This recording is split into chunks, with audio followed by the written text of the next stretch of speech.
오늘 보실 말씀은 출애굽기 34장 1절에서 9절까지입니다.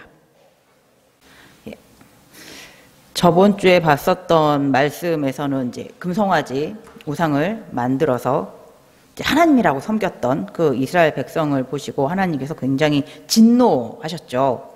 그래서 하나님께서 모세에게 이제 네 백성이다, 내 백성 아니고 네 백성이다 라고까지 말씀을 하시면서 너 네 백성들 데리고 아브라함과 이삭과 야곱과 약속했었던 그 가나안 땅으로 가라, 나는 같이 가지 않겠다, 이렇게까지 말씀을 하셨어요. 그래서 모세가 하나님께 아주 간절히 계속 기도하는 장면을 저번에 봤습니다. 하나님 꼭 같이 가셔야 됩니다 라고 모세가 간절히 여러 번 기도를 했습니다. 그 중에 가장 중요한 게 그거였죠. 16절의 말씀처럼 나와 주의 백성이 주의 목전에 은총을 입은 줄을 무엇으로 알리이까? 주께서 우리와 함께 행하심으로 나와 주의 백성을 천하 만민 중에 구별하심이 아니니까. 하나님이 꼭 같이 가셔야지 되는데요. 왜 그러냐면 하나님께서 같이 가셔야지만 우리가 하나님께서 우리를 사랑하셔서 우리를 애굽의 종살이에서부터 인도해 내어서 하나님께서 약속하신 땅으로 데리고 왔다. 우리가 지금 여기 이 약속한 땅에 와 있는 것은 하나님께서 이렇게 인도하신 것이다 라는 것을 천하 만민들이 다 알려면 하나님께서 같이 계셔야지만, 하나님께서 같이 가셔야지만 그게 증거가 되는 거죠. 그러니까 하나님께서 꼭 같이 가셔야지 됩니다. 우리끼리 가면은 하나님께서 우리를 애굽에서 인도해 내어서 일로 보내셨다는 걸 아무도 모르지 않습니까? 하나님께서 꼭 같이 가셔야지만 천하 만민들이 하나님께서 우리를 어떻게 사랑하시고 하나님께서 우리를 어떻게 구원하셨는지를 다 알 수 있지 않습니까? 그러니까 하나님 꼭 우리와 같이 가셔야 됩니다. 모세가 그렇게 간절히 기도를 했습니다. 하나님께서 이제 마음을 돌이키셨어요. 그래, 가나안 땅까지 나도 같이 가겠다. 이제 하나님께서 마음을 돌이키셨습니다. 그리고 이제 오늘 34장이 이렇게 시작이 됩니다.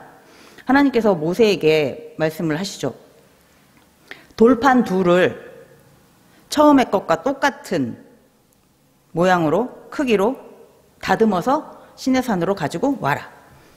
너가 깨트렸던 그 돌판, 그것과 똑같은 돌판을 다듬어서 시내산으로 가지고 올라와라 라고 말씀하세요. 내가 거기에다가 다시 계명을 적어주겠다. 네가 깨뜨린 처음 판에 있던 말을 내가 그 판에 쓰리니, 내가 처음 판에 써서 주었던 그 말들, 그 계명의 말들을 다시 똑같이 너가 다시 다듬어 오는 그 돌판에 똑같이 새겨서 주겠다라고 하시는 거예요. 그러니까 이제 시내산으로 다시 올라오면 이제 새로운 언약을, 이전과는 다른 새로운 언약, 새로운 계약을 하는 게 아니라 이전의 거는 중간에 깨트려진 거니까요. 그것과 똑같은 그대로 다시 언약을 세우겠다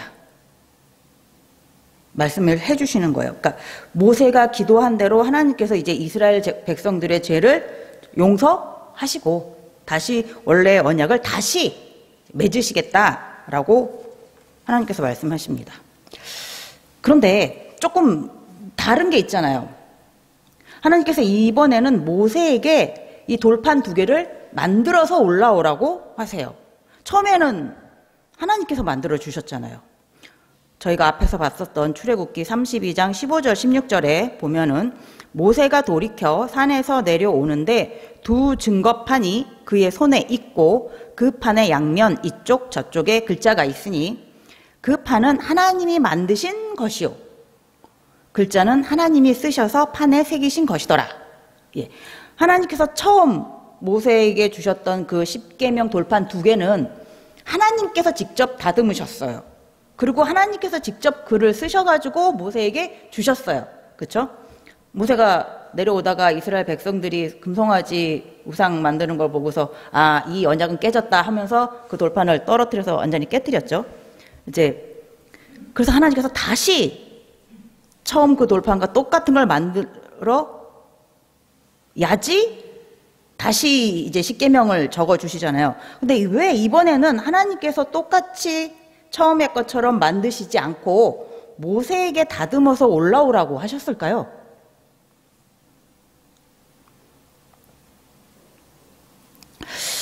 모세가 이 돌판 2개를 다듬으면서 무슨 생각을 했을까요? 하나님께서 왜 돌판 2개를 다듬으라고 하셨지? 그때는 하나님께서 직접 다듬어서 주셨는데 그 생각을 틀림없이 했겠죠? 가지고 올라가면서도 하나님께서 왜 이번에는 나한테 직접 이걸 2개를 만들어가지고 이렇게 올라오라고 하신 거지? 지난번에는 틀림없이 하나님께서 직접 다 만들어주시고 하나님께서 직접 다 새겨주셨는데 왜 이번에는 나한테 만들어 오고 글씨만 하나님께서 새겨주신다고 하시는 거지? 계속 생각하면서 올라갔겠죠? 그러면서 이런 생각도 틀림없이 했을 겁니다. 자신이 떨어뜨려서 깨트린 그 첫 번째 돌판을 다시 생각을 했을 거예요. 내가 그때 깨트린 이유는 이스라엘 자손들이 하나님 앞에서 큰 죄를 지었기 때문에 하나님과의 언약이 이미 이스라엘 자손들이 깨트린 상태이기 때문에 하나님께서 주신 십계명 돌판은 지금 필요 없는 것, 그래서 깨트리렸었지. 그걸 틀림없이 생각을 했겠죠. 그러면서 새로 만든 돌판을 들고 올라가면선 이런 생각을 했을 거예요. 미리 처음에 깨진 그 십계명 돌판과 새로 만드는 돌판을 가지고 올라가면서 내가 지금 만들어서 하나님 앞에 가져가는 이 돌판, 하나님께서 다시 십계명의 말씀을 하나님의 계명을 적어주실 이 돌판은 첫 번째 그 돌판처럼 깨지는 일이 생기지 않았으면 좋겠다. 틀림없이 그 생각하지 않았을까요? 이번에는 하나님과의 언약이 깨트려지는 그런 불상사가 생기지 않았으면 좋겠다. 더 욕심을 낸다면 앞으로 쭉 영원히 하나님과의 이 약속이, 하나님과의 이 언약이 깨트려지지 않았으면 좋겠다. 하나님과 우리 이스라엘 백성과의 이 언약이, 이 약속이 영원히 지켜질 수 있었으면 좋겠다. 그런 생각을 했을 거예요. 십계명 돌판 말고 그거 판이 혹시 절대로 깨어지지 않는 그런 판에다가 새기면 좀 더 좋지 않았을까요? 신명기 10장 16절을 보겠습니다. 그러므로 너희는 마음에 할례를 행하고 다시는 목을 곧게 하지 말라. 이번에는 신명기 30장 6절을 한번 볼게요. 네 하나님 여호와께서 네 마음과 네 자손의 마음에 할례를 베푸사 너로 마음을 다하며 뜻을 다하여 네 하나님 여호와를 사랑하게 하사 너로 생명을 얻게 하실 것이며. 아멘.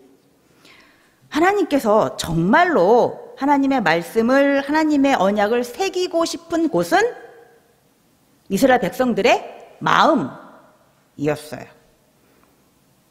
돌판에 새겨진 하나님의 말씀, 하나님의 언약도 소중하지만 그거보다도 더 온 마음을 다하여 하나님을 사랑하고 경배하는 이스라엘 백성들의 마음을 하나님은 원하셨어요. 그래서 하나님 앞에 감히 목이 곧아지는, 목이 뻣뻣해지는 그런 방자한 이스라엘 백성들이 아니라 하나님 앞에 겸손한 그런 이스라엘 백성을 하나님은 원하셨어요. 그래서 모세는 그런 하나님의 마음을 알고 두 번째 돌판을 받고 내려올 때 앞에서 봤었던 신명기 10장 16절에 그 말씀을 한 거죠. 마음에 할례를 하라.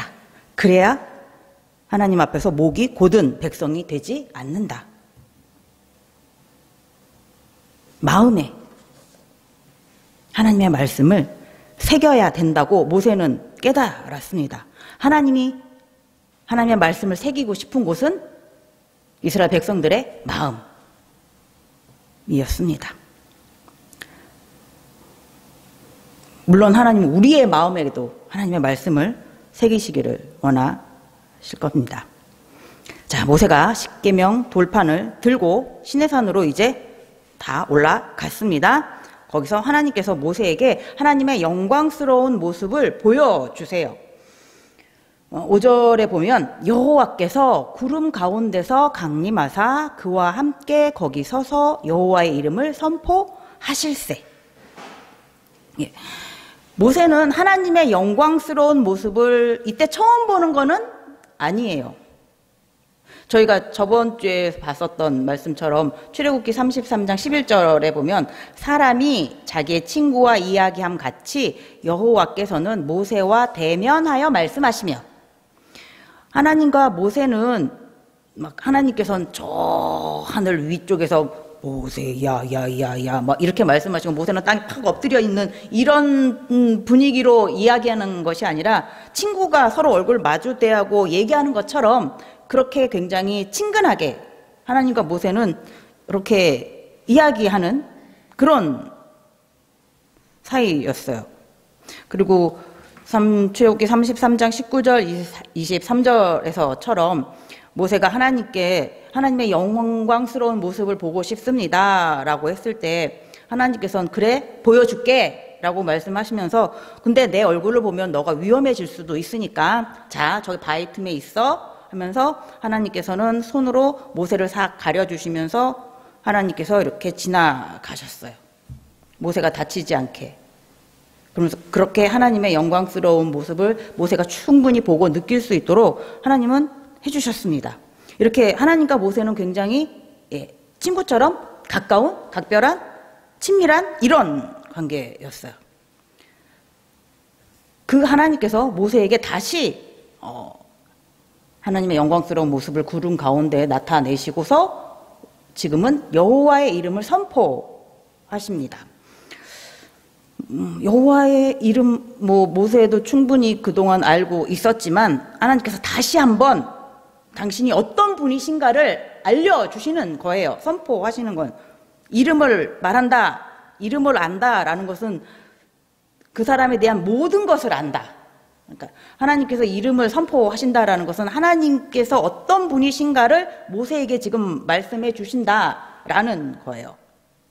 그래서 6절에 여호와께서 그의 앞으로 지나시며 모세 앞으로 지나시면서 선포하세요.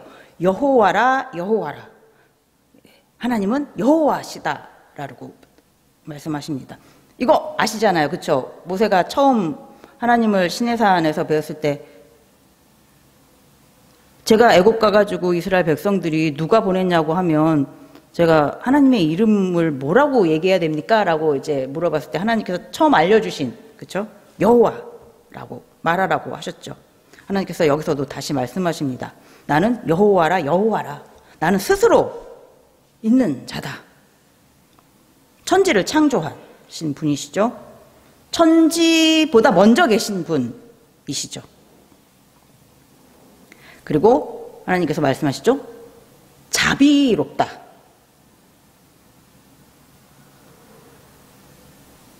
하나님은 여호와시고 하나님은 자비로우신 분이에요. 자비로운 건 어떤 사람을 아주 깊이 사랑하는 거, 그 사람을 가엽게 여기는 마음도 있고 그 사람에게 모든 필요한 것을 베풀어 주고 싶은 마음까지 있는 이런 뜨거운 사랑이 아니라, 연인들 간의 뜨거운 사랑이 아니라 그 사람 자체에 대한 아주 깊은 사랑, 자비로우신 분이 하나님이십니다. 그리고 하나님은 은혜로우신 분이세요. 어떤 대가를 바라지 않으시고 하나님은 우리에게 모든 것들을 다 베풀어 주셨습니다. 은혜로우신 분이시죠. 외아들까지도 우리에게 주신 분이 바로 하나님이십니다. 그리고 하나님은 자비롭고 은혜롭고 노하기를 더디하시는 분, 노하기를 천천히 하시는 분이세요. 이게 노하기를 더디하다라는 이게 원래의 이 뜻이 참 재미있어요. 한번 이제 생각해 보세요. 이게 노하다라는 거, 분노하다, 화가 잔뜩 났다. 이거를 이 옛날 표현대로 하면은 콧구멍이 막 불타는 거래요.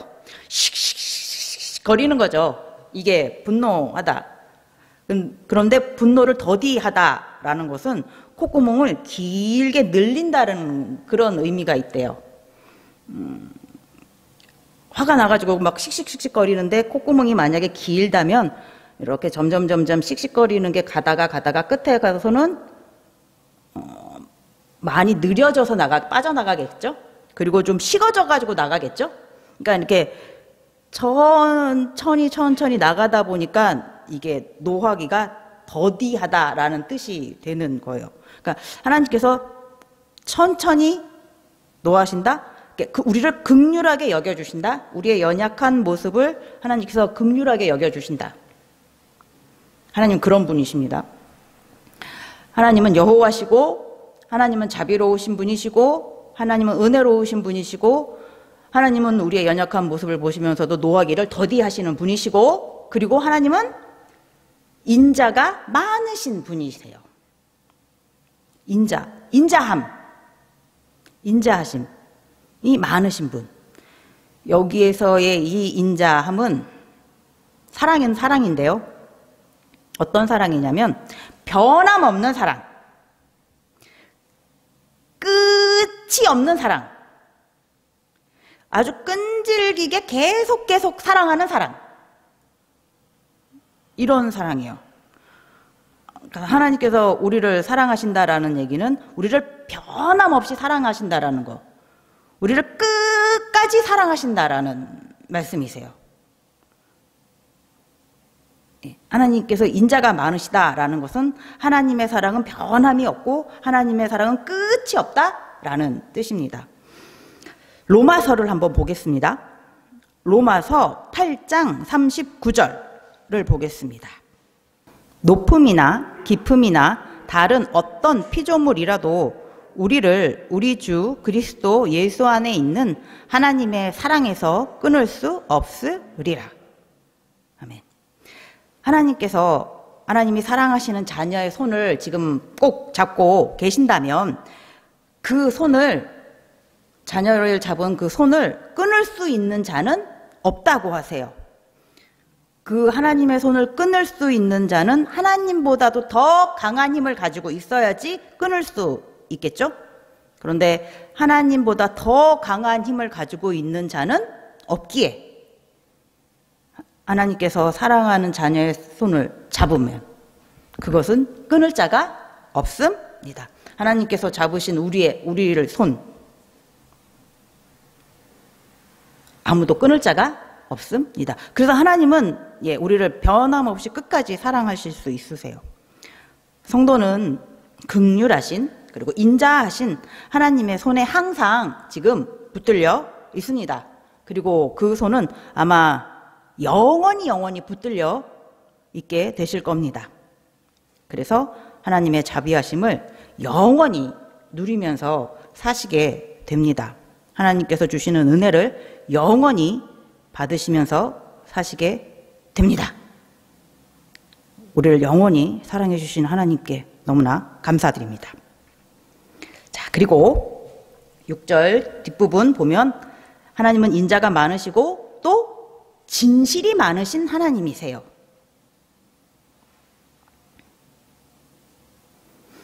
저희가 하나님은 어떤 분이세요? 라고 만약에 물어본다면 성경 구석구석에 하나님은 자비롭고 하나님은 은혜롭고 하나님은 노하기를 더디하시고 하나님은 인자하시고 하나님은 신실하시고 하나님은 스스로 계시는 여호와십니다 라고 고백하는 부분들이 뒤에 나오죠.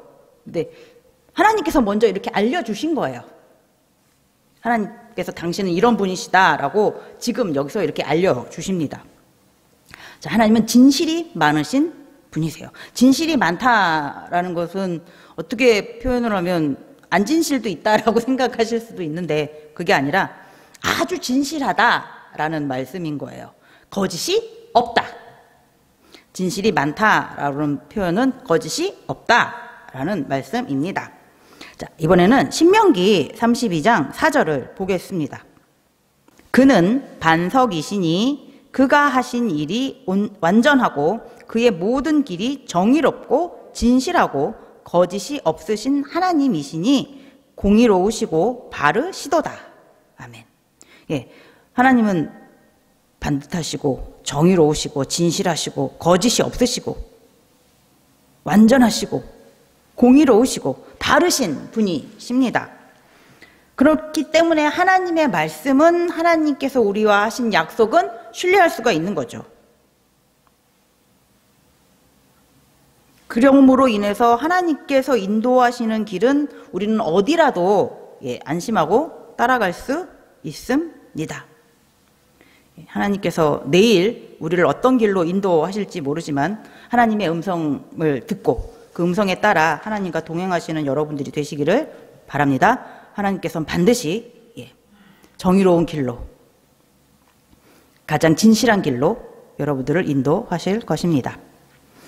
출애굽기 34장 7절 말씀은 인자, 그 끊임없는 사랑, 그 변함없는 그 사랑을 천대까지 베풀며, 그렇죠? 인자, 끊임없는 사랑, 변함없는 사랑, 영원한 사랑인 거잖아요.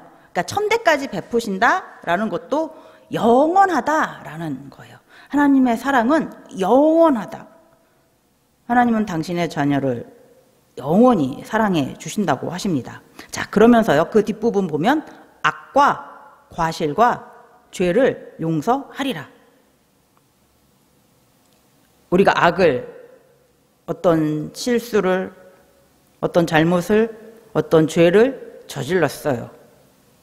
하나님은 용서해 주신다고 말씀하세요. 잘못을 뉘우치고 회개하면 용서해 주신다고 하세요. 그러나 벌을 면제하지는 아니하고, 하지만 잘못을 했기 때문에 거기에 따라오는 벌이 있다면 반드시 벌은 받게 되는 거예요. 벌을 면제시켜 주시지는 않는다라고 말씀하세요. 그렇죠. 그게 공평한 거고 그게 공의로운 거잖아요. 그렇죠. 잘한 거에는 칭찬, 잘못했을 땐 거기에 맞는 어떤 것을 하는 것이 공평하고 그게 공의로운 거죠. 벌을 면제까지 해주신다고는 하시지는 않으세요. 저희가 앞에 봤었던 십계명 부분에서도 하나님께서 미리 말씀해 주셨죠. 출애굽기 20장 4절에서 6절에 보면 그것들에게 절하지 말며, 우상이요, 우상을 섬기지 말라. 네 하나님 여호와는 질투하는 하나님인즉 나를 미워하는 자의 죄를 갚되 아버지로부터 아들에게로 3, 4대까지 이르게 하거니와 나를 사랑하고 내 계명을 지키는 자에게는 천대까지 은혜를 베푸느니라. 이 말씀이랑 똑같이 지금 말씀하고 계시죠.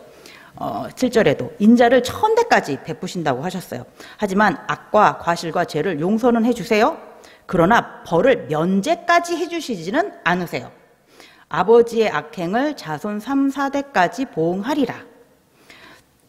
죄를 지으면 죄의 대가가 따라오니까 진심으로 회개했을 때는, 뉘우쳤을 때는 그 무거운 대가가 조금 가벼워질 수는 있지만 완전히 면제되지는 않는다라고 말씀해 주세요.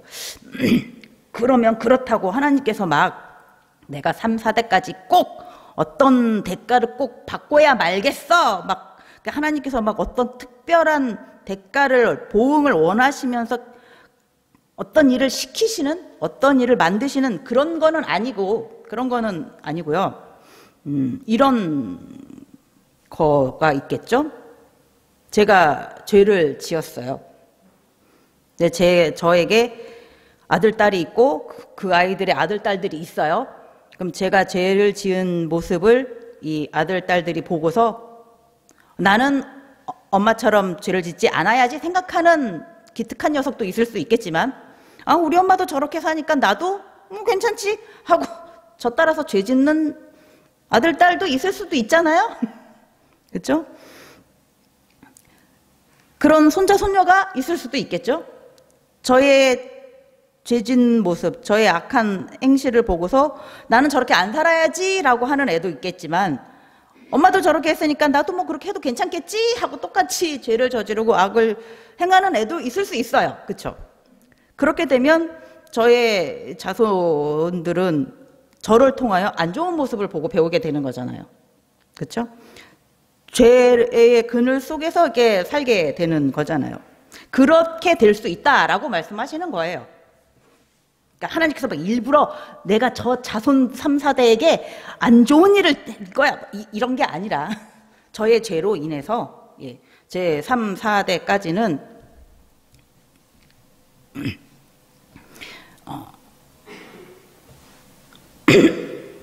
죄의 그늘 속에서 살 수 있게 된다. 그 말씀을 하시는 거예요.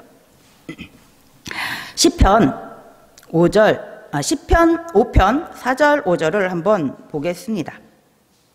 주는 죄악을 기뻐하시는 신이 아니시니 악이 주와 함께 머물지 못하며 오만한 자들이 주의 목전에 서지 못하리이다.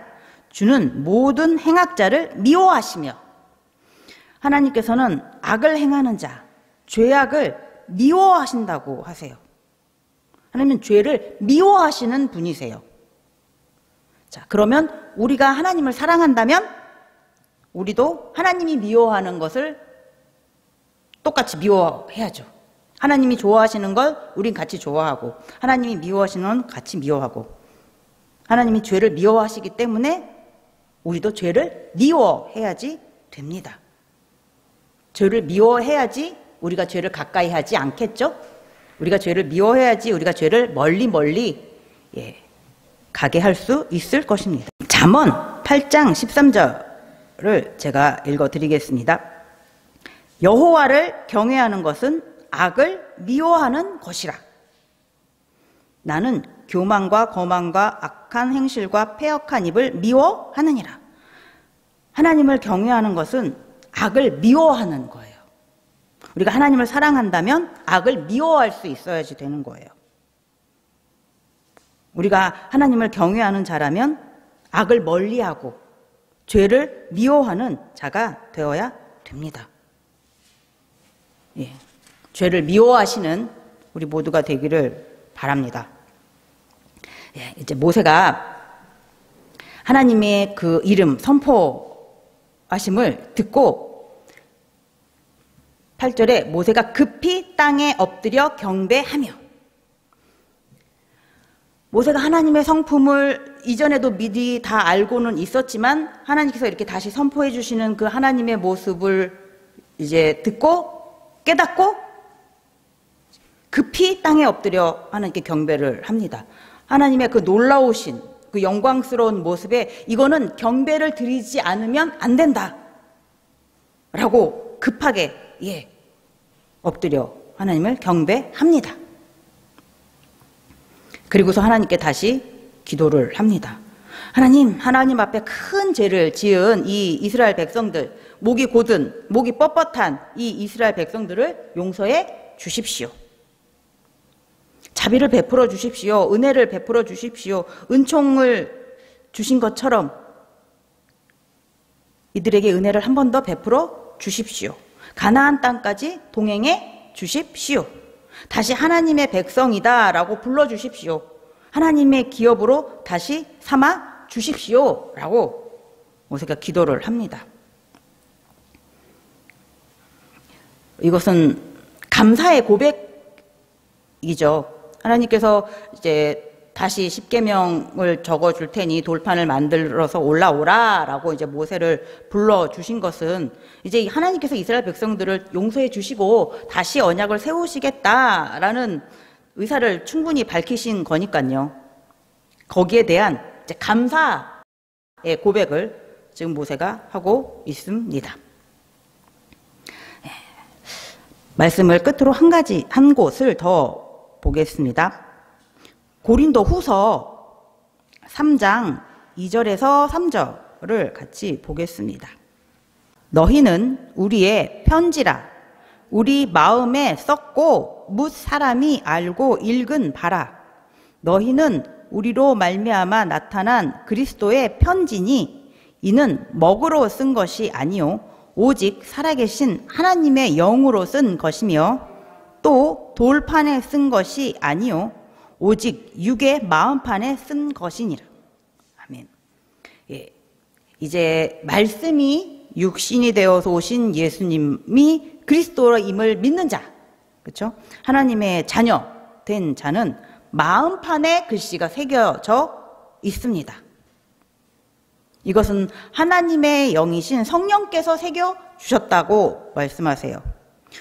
그래서 먹으로 쓴 것이 아니라서 뭐 비바람이 막 태풍이 불어오거나 뭐 무슨 최신 화학약품을 한다 할지라도 절대 지워지지 않는 그런 말씀. 그리고 돌판에 쓰여진 게 아니기 때문에 절대로 깨지지도 않고요. 뭐 누가 훔쳐가지도 않고요. 지진이 나도 뭐 무너지지 않는 그런 말씀이 됩니다. 성령께서 성도의 마음판에 새겨주신 하나님의 말씀. 하나님께서 마음판에 새겨주신 그 하나님의 은혜를, 예수 그리스도의 사랑을 항상 감사하시면서 기뻐하시는 우리 모두가 되기를 바랍니다. 그런데 그것은 성령께서 적어주신 거잖아요. 그래서 다른 사람들은 읽을 수가 없어요. 성령이 없는 자들은 성령께서 적어주신 그 말씀을 읽을 수가 없으니 우리가 그들에게 설명을 해줘야 되겠죠? 예. 여러분들 마음판에 새겨져 있는 하나님께서 새겨주신 그 글, 예수가 그리스도이시라는 것을 이 글을 읽을 수 없는 이들에게 항상 대신 읽어주시는, 그렇게 예수 그리스도를 증거하시는 우리 모두가 되기를 바랍니다. 기도하겠습니다.